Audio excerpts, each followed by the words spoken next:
Good morning, citizens of Ingsoc, and today I'm going to teach you how to support Oceania by using Newspeak, the official language of the party. Alright guys, today I wanted to do a video on the slang language used in George Orwell's 1984, a brilliant masterpiece.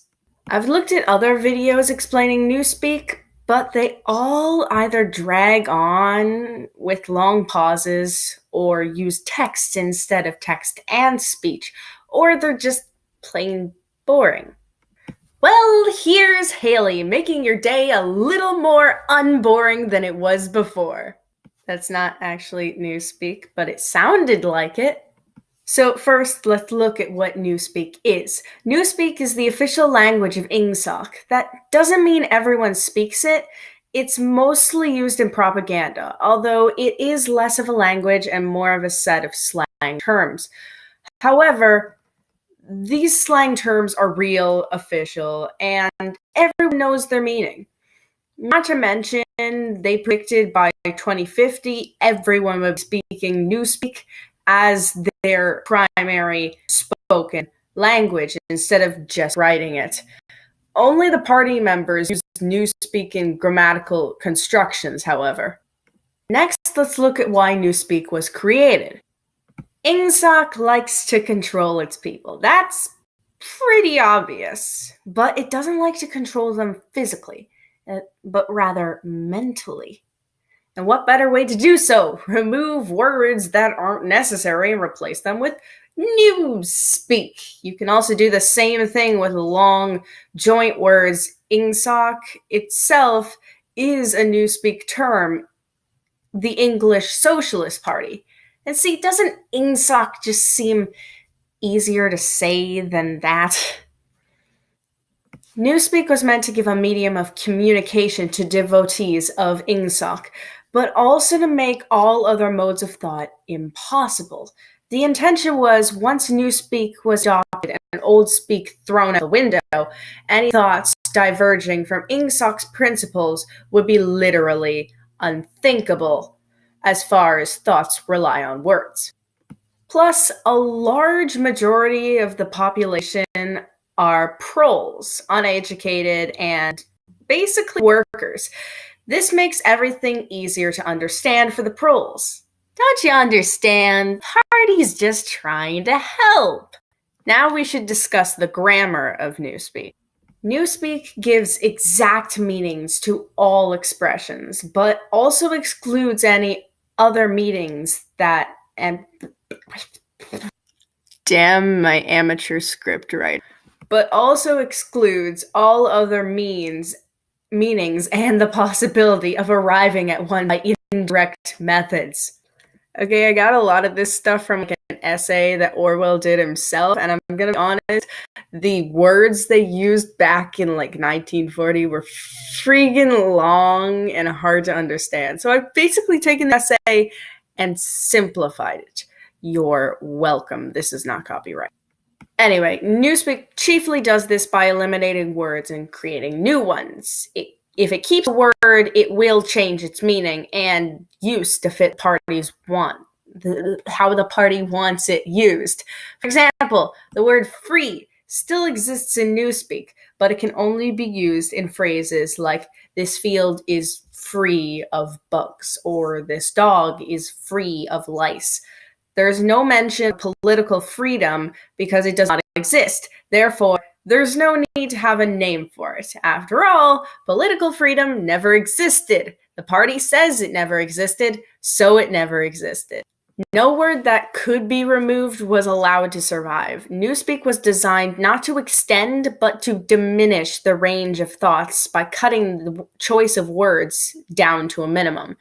Newspeak words are divided into three distinct classes. There's the A vocabulary, the B vocabulary, and the C vocabulary. The B vocabulary mainly focuses on compound words. All vocabularies hold the same rules of grammar, and all the peculiarities can be explained in Section A. The A vocabulary. The A vocabulary consists of words needed for everyday business of life. Stuff like eating, drinking, walking up the stairs, driving vehicles, and gardening and cooking, etc. It's composed almost entirely of regular English words like hit, dog, run, sugar, tree, house, etc. However, compared to our vocabulary, their numbers were much smaller and much more rigidly defined. All additional meanings were purged out of them, and what was left was one single, easy to understand word. It would have been impossible to use only the A vocabulary for literal, political, and philosophical purposes. It was only meant to communicate simple thoughts, usually involving concrete objects or physical actions. Yes, I am legitimately reading off a script while I say this, because I don't really care enough to read, then look at the camera and The Grammar of Newspeak has two outstanding peculiarities. First, different parts of speech are almost completely interchangeable. Any word, even abstract ones like if or when, could be used as a verb, noun, adjective, or adverb. Between the verb and the noun form, when they were of the same root, there was never any variation. This meant a lot of archaic words were destroyed. Example, the word thought does not exist in Newspeak. Instead, it was replaced by the word think, which served as both the verb and the noun. Sometimes the original noun took the place of both, sometimes the original verb. Sometimes the noun and the verb had no connected root at all. For example, the word cut doesn't exist. Instead, the word knife is used, because that makes sense. Oh no, Mom, I knifed my finger. These words are called noun verbs. Adjectives are formed by adding the suffix full to a noun verb. Adverbs are formed by adding the suffix wise. Example, speedful means fast, and speedwise means quickly. Plenty of present-day adjectives like good, strong, big, black, soft, etc. are retained, but they are seldom used. People rarely needed them, since you could communicate almost anything by adding full or wise to the end. No modern adverbs were retained except for those that already ended in wise. For example, the word well was replaced by goodwise. Okay, isn't the whole point of Newspeak to make things shorter? Good morning, ma'am, I am doing well. Good morning, ma'am, I am doing goodwise. Additionally, any words could be made negative by adding the prefix un, or strengthened by adding the prefix plus, or, for greater emphasis, double plus. For example, uncold meant warm, while plus cold or double plus cold meant very, very cold. And like all modern English, you can also modify words with prefixes like anti or post. By this, Newspeak is able to a plethora of unnecessary words. For example, since you have the word good, you don't need the word bad, because you can convey the word bad by saying ungood. Because who wants to say that idea is plus bad when they can say that idea is plus ungood? Oh, excuse me, it would be that think is plus ungood. So you can take any set of opposites and replace one. You only have to decide which one to destroy. For example, light could be replaced by undark, and dark could be replaced by unlight, according to preference. The second peculiarity with Newspeak grammar is its regularity. With only a few exceptions, all verbs, preiterates, and past participles, basically meaning all past verbs, were the same and ended in ed. The preiterate of steal was stealed rather than stole. So like felt wouldn't be felt, it would be field. Yeah, that's kind of how Newspeak works.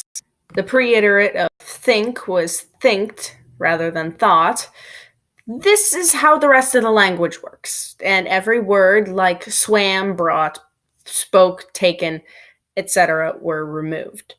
All plurals are created by adding s and es to a word. For example, man, ox, and life became mans, oxes, and lifes. The comparison of adjectives was made by adding er and est. So, for example, good, gooder, goodest. Irregular forms and the more most formation were removed. Are you seeing a pattern here? The only classes of words that remained unchanged were pronouns, relatives, demonstratives, adjectives, and demonstrative adjectives. What the hell is that? And auxiliary verbs. What the heck is that? However, whom was deemed unnecessary. It's kind of been deemed unnecessary in real life too. And the shall, should tenses dropped, and they were all covered by the will, would stuff. Now, rarely, in the need of fast communication, in a word that might be hard to understand, extra letters are inserted, or an old speak term is used instead. This need for an ease of pronunciation and quick communication will be discussed in Vocabulary B.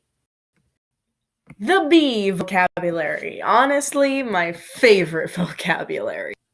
The B vocabulary consisted of words deliberately constructed for political purposes. Words that not only had political implication, but were meant to impose a desirable mental attitude on the person using them. Without full understanding of the principles of ingsoc, it's difficult to use these words properly. B words are sort of verbal shorthand, packing in a whole range of ideas into a few syllables, and usually were more accurate and forcible than ordinary language. The B vocabulary is primarily compound words, whole words or portions of words welded together in an easily pronounceable form. The result was always a noun verb and was modified according to the ordinary rules. For example, the word good think as an adjective, orthodoxy, or as a verb, to think in a very orthodox manner. It was modified as the following. Noun verb, good think. Past verb, past tense, good thinked. Present tense, good thinking. Adjective, good thinkful. Adverb, good think wise. Verb noun, good thinker. The B words could be made up of parts of speech, any parts of speech, and could be placed in any order and mutilated in any way you please. So basically the only purpose of B words was to make them easy to pronounce while everything else was kind of sacrificed. For example, the word crime think, a thought crime, for instance, and think came second, whereas in think poll, the think police, it came first. And in think poll, police loses its second syllable. Irregular verbs are more common in the B vocab than in the A vocab. For example, the adjectival forms of mini true, mini pax, and mini love were respectively mini truthful, mini peaceful, and mini lovely, simply because truthful, paxful, and loveful are awkward to pronounce. All B words can inflect the same way. Some of them had highly subtilized meanings, barely intelligible to anyone who would not yet master the language as a whole. For example, take the heading of the Times leading article, Old Thinkers Unbelly Feel Ingsoc. The shortest rendering one could make of this in Old Speak would be, those whose ideas were formed before the revolution cannot have a full emotional understanding of the principles of English socialism. Okay, that's a freaking mouthful, and it's also not a good translation. For one to fully grasp the meaning of the sentence above, you would have to have a clear idea of what is meant by ingsoc. And, in addition, only someone thoroughly grounded in ingsoc could appreciate the full force of the word. Bellyfeel, which implies a blind enthusiastic acceptance, difficult to imagine today, or of the word oldthink, which is mixed up with the idea of wickedness and decadence. However, the function of certain Newspeak words was not to express meanings as to destroy them, as shown in oldthink. The purpose of newthink overall is to cancel certain Newspeak overall is to cancel certain ranges of words by creating new ones. As we've already seen, the word free, words which had once had heretical meaning, were sometimes retained for the sake of convenience, but not until they had all the I hate scripts, had all the undesirable meanings purged out of them. Countless other words such as honor, justice, morality, internationalism, democracy, science, and religion still exist. A few blanket terms covered them, and in covering them, abolished them. All words grouping themselves around the concepts of liberty, equality, and were contained in the single word crimethink, while all words grouping themselves around concepts of objectivity and rationalism were covered by the word oldthink. Newspeak follows the philosophy that all concepts that the party considers false, obsolete, or unnecessary don't need a name. Say you live in one country that worships one god, and the next country worships another god.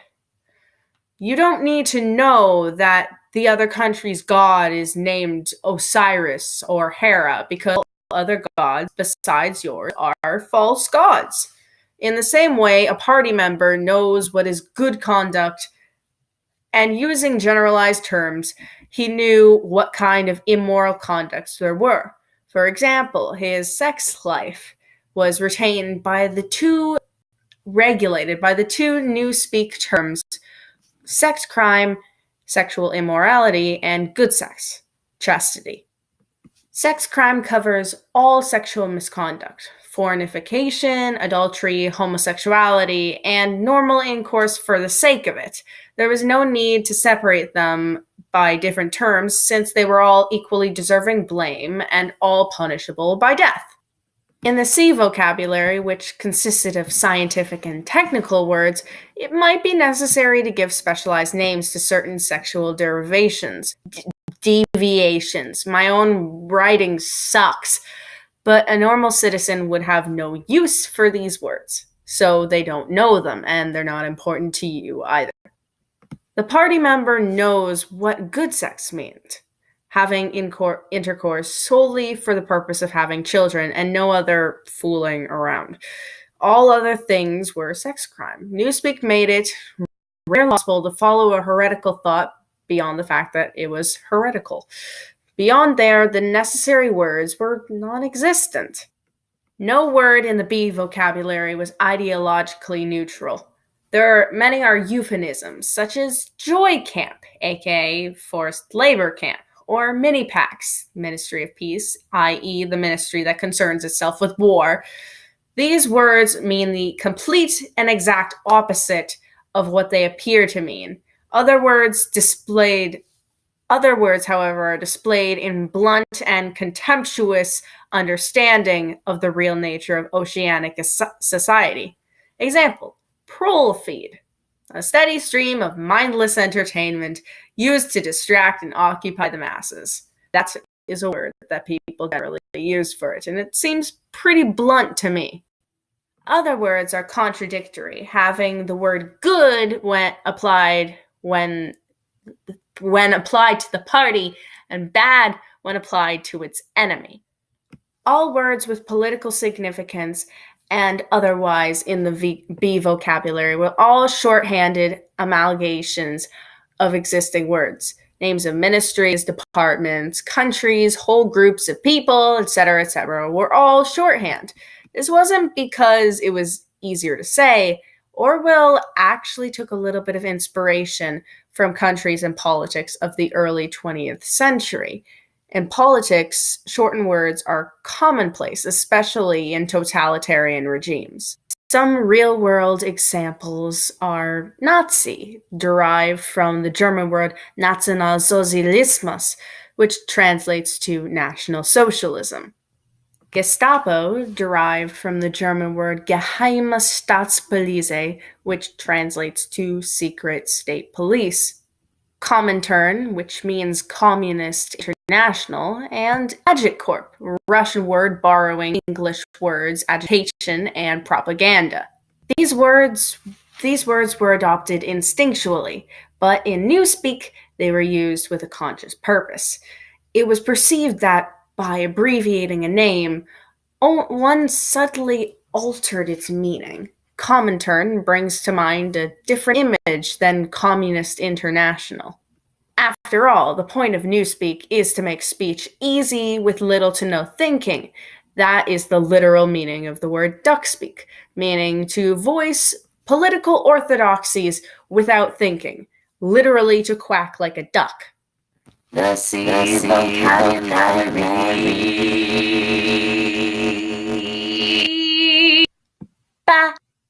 is a supplementary to others and consists entirely of scientific and technical terms.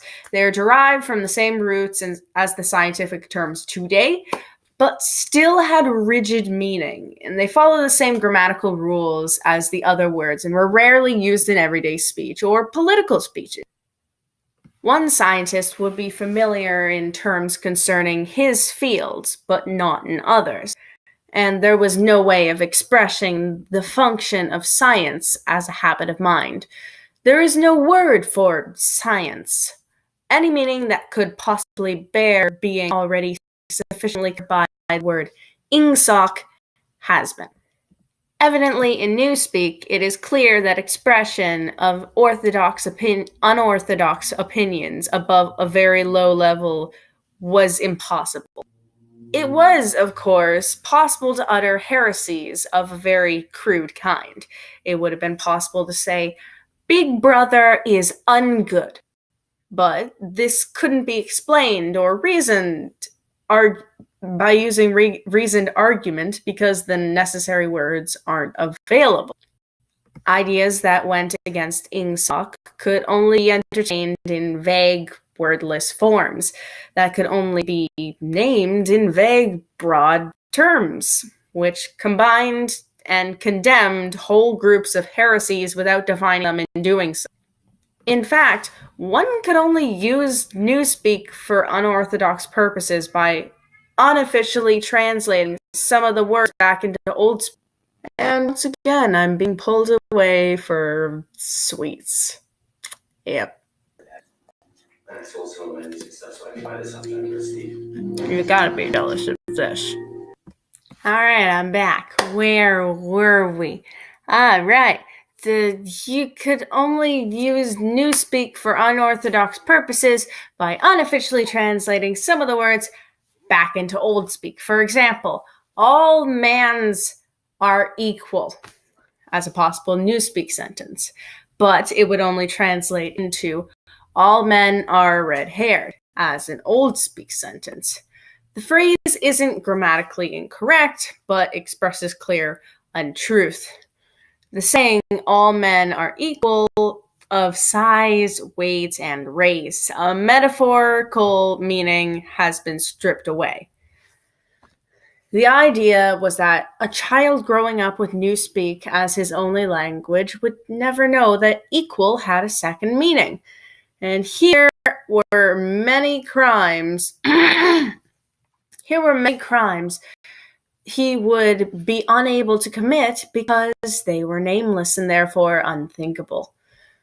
And once Newspeak was the only form of communication, all connections to the past would be severed permanently. This, my loyal viewers, is the purpose of Newspeak. Now let's have a brief overview. Past tense verbs. Put the present tense verb and add ed. Adjectives, adding full to the end of a noun verb. Don't ask me how you come up with a noun verb. I still don't know. Adverb, adding y's to the end of a noun verb. Any word can be made negative by adding un to its opposite. Adding un to the thing. Relative stress can be added by putting plus, and extreme stress can be added by putting double plus. Plurals are created by taking the original word and adding s or es. Vocab B contains a whole range of ideas in one word. Old Speak has no adverbs from original English. Plenty of present-day adjectives like good, strong, big, black, soft, etc. were retained, but were seldom used. And like modern English, you can also modify words with prefixes like anti and post. The comparison of adjectives and adjectives was made by adding er or s by a good, gooder, goodest. The only class of words that remained unchanged were pronouns, relatives, demonstrative adjectives, and auxiliary verbs. Whom was deemed unnecessary, and the shall, should chances dropped, all of their uses being covered by will and would. The modified B word would be as followed. Noun, verb, good think. Past tense, good thinked. Present tense, good thinking. Adjective, good think full, and adverb, good think wise, while the verbal noun would be good thinker. B words can be made up of any sort of word. Sacrifices are made for the purpose of making things sound easier to pronounce. Lots of blanket terms are used. B vocabulary words are often opposites of what they mean. Other words are contradictory, having the word good when applied to the party and bad when applied to their enemies. Just make things easier to say. That's basically what Newspeak is. And evidently, Newspeak is it is clear that the expression of unorthodox opinions above very low levels are downright impossible. Now I've covered the grammar of Newspeak, but it won't be much without the slang terms, and now will it? And those will be covered in the next video. And for more Double Plus Good videos, please show Bellyfield and subscribe to become an unearthling nowise. Anyway, guys, for now, this is Haley speaking new and flying out, and yeah. Bye!